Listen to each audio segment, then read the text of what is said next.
la volonté de Lucifer sur la société humaine, sans que les hommes soient au courant. Et l'homme pense que c'est lui qui émet les lois. L'homme pense que c'est lui qui est à l'origine d'une loi. L'homme pense que c'est lui qui est à l'origine d'un pouvoir. Non, la Bible dit que le diable donne à la bête la puissance, une grande autorité et son trône. Le diable l'inspire. Donc, l'inspiration de l'homme vient donc du diable. C'est pour cette raison que l'homme peut tuer, l'homme peut violer, l'homme peut détruire, il peut commettre l'adultère, il peut faire tout ce que la loi de Dieu dit de ne pas faire. Pourquoi? Parce que l'homme est lié directement au royaume de Satan. Nous dit la Bible. Et la Bible est claire.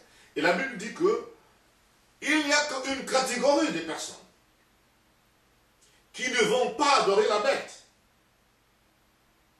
Et cette catégorie de personnes, ce sont ceux qui appartiennent au Seigneur Jésus-Christ, qui appartiennent au royaume de Jésus, qui est le royaume de Dieu. Ce sont ces personnes qui connaissent la loi de Dieu. Ce sont ces personnes qui appliquent la loi de Dieu dans leur vie. Ce sont ces personnes qui font le bien. Et ce sont seulement ces personnes-là contre lesquelles la bête va s'ériger. La bête viendrait donc contre ces personnes qui font du bien. Et prochainement, nous allons voir l'éthos du gouvernement ou du royaume de Satan. C'est-à-dire sa règle, son immoralité. Comment est-ce que le diable a, sur le plan comportemental, quelles règles donne-t-il aux hommes? Amen. Amen. Chers amis, pour l'heure et pour le moment, nous allons conclure notre message. Nous avons vu clairement que le royaume du diable est un royaume qui est bien organisé. C'est un royaume, non seulement il est organisé au niveau des esprits mauvais, qui ont le pouvoir exécutif, mais qu'il a aussi infiltré l'organisation structurelle de l'homme qui lui est nécessaire pour pouvoir atteindre son bien-être. Et que toute organisation humaine, la structure administrative, la structure financière, la structure économique, la structure religieuse, et j'en passe, toutes ces structures sont infiltrées, et ravies et possédées aujourd'hui par Satan.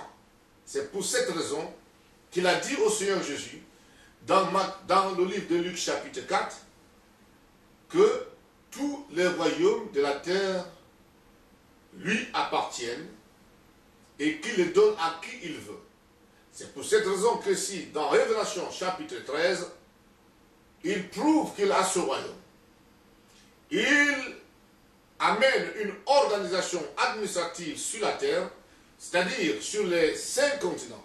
Sur le continent américain, sur le continent européen, sur le continent asiatique, sur le continent africain et sur l'Océanie, il leur donne une structure administrative, une structure financière, une structure juridique, une structure économique, une structure sociale, une structure religieuse. Il en est le maître. Il en est l'initiateur, l'instigateur. Mais l'homme n'est pas obligé de suivre Lucifer. L'homme n'est pas obligé d'obéir à Lucifer. Parce que Dieu, dans sa grande miséricorde, a eu pitié de l'être humain et il a décidé de pardonner nos péchés. Dieu a pris un décret dans les cieux, le décret de la grâce. Il a gracié toute chair. Et il a envoyé le Seigneur Jésus-Christ sur la terre, afin que quiconque croit en lui ne périsse point, mais qu'il ait la vie éternelle. Mes frères, mes sœurs, mon ami, si tu n'es pas sûr que si tu meurs là maintenant, c'est-à-dire si tu te sépares de ton corps, tu n'es pas sûr là où tu vas partir. Tu n'es pas sûr que Jésus-Christ est ton sauveur personnel. Il est temps. C'est ton jour, c'est ton temps, son heure et ton moment. N'attends pas demain. Tiens-toi là où tu es. Accepte le Seigneur Jésus-Christ comme ton sauveur personnel. Donc, tu sais bien que quand tu ne seras plus sur cette terre, quand les gens pleureront, toi, à l'heure, à cet instant, tu seras admis dans le royaume de Jésus-Christ. Jésus-Christ, notre Seigneur, il te donnera un corps nouveau. Il te donnera les habits blancs. Il te donnera une place éternelle. Et tu auras une vie éternelle.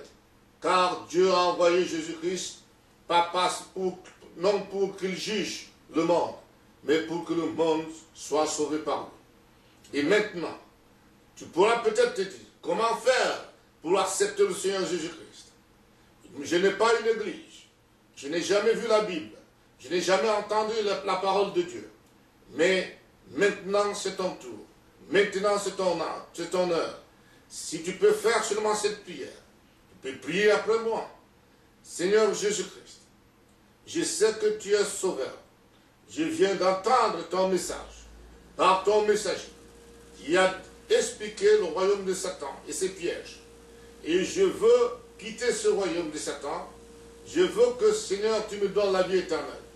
Je suis un pécheur. Je veux me détourner de mes péchés. Pardonne-moi, Seigneur, que ton sang que tu as versé à la croix du calvaire puisse faire l'expiation de mes péchés, puisse laver mon âme, mon esprit et mon corps, qu'à partir de maintenant, je confesse que tu es mon Seigneur, et je crois dans mon cœur que tu es mort à la croix pour moi. Prends-moi comme je suis, donne-moi le Saint-Esprit, et enseigne-moi ta parole. Sois toujours avec moi. Amen. En disant cette prière, mon frère, en disant cette prière, mon ami et ma soeur, elle paraît simple, mais le royaume des cieux entend. Et Jésus-Christ te pardonne. Et à partir de ce moment, tu es un disciple du Seigneur Jésus-Christ. Le Seigneur Jésus-Christ t'amènera et te fera rejoindre d'autres enfants qui sont les siens, qui étudient la parole de Dieu, qui prient et qui connaissent la loi de Jésus-Christ. Et le Seigneur Jésus-Christ va te donner le Saint-Esprit. Et quand tu ne seras plus sur la terre, tu seras dans les cieux. Mais il y a quelque chose que je dois te dire. Quand tu deviens un enfant de Dieu, la Bible déclare que ceux qui ont accepté le Seigneur Jésus-Christ comme leur Seigneur personnel, ils sont nés de nouveau. Ils sont devenus les enfants de Dieu, lesquels ne sont pas nés par la chair ni la volonté de l'homme, mais par la volonté de Dieu. À partir de ce moment, vous êtes devenus le fils de Dieu, la fille de Dieu. À partir de ce moment, le diable va vous faire la guerre, le diable va vous haïr, mais il ne va jamais vous vaincre, parce que Jésus-Christ sera avec vous. C'est Jésus qui va combattre à votre place.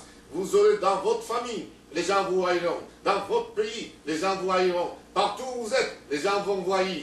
Mais ne craignez point, car le Seigneur Jésus-Christ ne vous laissera jamais. Le Seigneur Jésus-Christ sera toujours avec vous. Il va vous faire prospérer. Le Seigneur n'est pas la misère. Le Seigneur n'est pas la pauvreté. Le Seigneur n'est pas la souffrance. Tu peux souffrir, mais le Seigneur a vaincu la souffrance. Car c'est toi que le Seigneur veut. Il veut te donner la vie éternelle. Donc, il mettra tout à ta disposition, afin que tes ennemis soient écrasés sous tes pieds. Il va t'élever. Tu ne seras jamais la queue, mais tu seras toujours la tête. Tu ne seras jamais en bas, mais tu seras toujours en haut. Tout ce que tu vas faire, cela va prospérer. Lève-toi et sois courageux. Accepte le Seigneur Jésus-Christ comme ton sauveur personnel maintenant et reçois le pardon de tes péchés. Car cette promesse est pour toi et pour quiconque croit en Jésus-Christ à cette heure. Que le Seigneur Jésus vous bénisse. Amen.